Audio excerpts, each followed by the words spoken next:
The bell above the store door chimed as a young woman walked in, her shoulders hunched, her coat too thin for the cold Canadian winter. Her shoes were worn, her cheeks pink from the biting wind outside. She clutched a small wallet close to her chest, her eyes scanning the shelves like she didn't belong. People noticed. The whispers began almost immediately. She doesn't have money. Why is she even here? Some customers frowned, and a clerk leaned toward her with suspicion heavy in his tone. Miss, if you're not buying, I'll have to ask you to leave. The young woman's face flushed deep red. She wasn't stealing, she wasn't causing trouble. She was simply trying to choose the cheapest loaf of bread, counting coins in her trembling hands. But the clerk's words grew sharper. Come on, let's not make this a scene. You need to leave. At that moment, all eyes in the store turned toward her, and shame pressed down on her chest like a weight she couldn't bear. In the corner aisle, a man with a little girl by his side had been watching.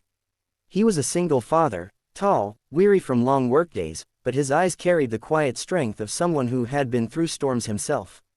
His daughter tugged his sleeve and whispered, "Daddy, why are they being mean to her?" He looked down at his little girl, then back at the young woman, and something inside him snapped.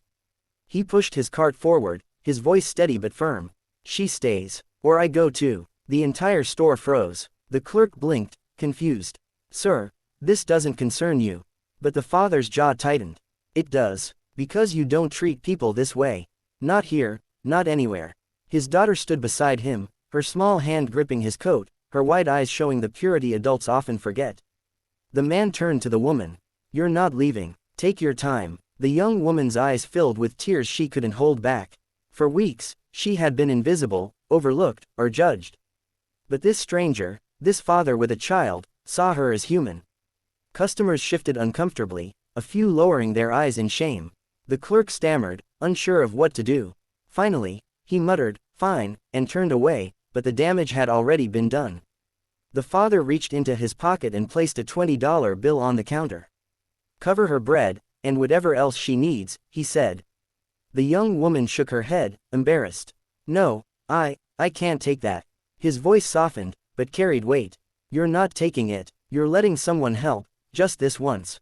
His daughter smiled up at the woman, as if to remind her that kindness was still alive in the world. Tears streamed down her cheeks as she whispered, "Thank you. I don't know how to repay you." The father placed a gentle hand on his daughter's shoulder and said, "One day, when you can, you'll help someone else. That's how you repay it."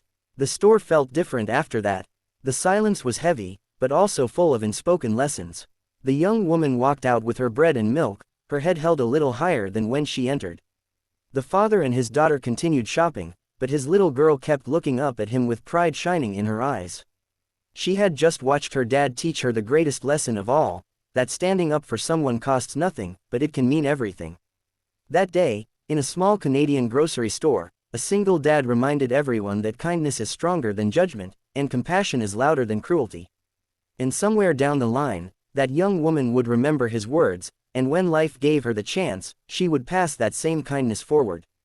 Because sometimes, it only takes one person to say, "She stays, or I go too," to change how the world feels for someone who needed hope. Would you like me to make this story even longer, about 1,500 words, so it fits a perfect YouTube storytelling pace with more emotional depth, or keep it around this 4-minute length?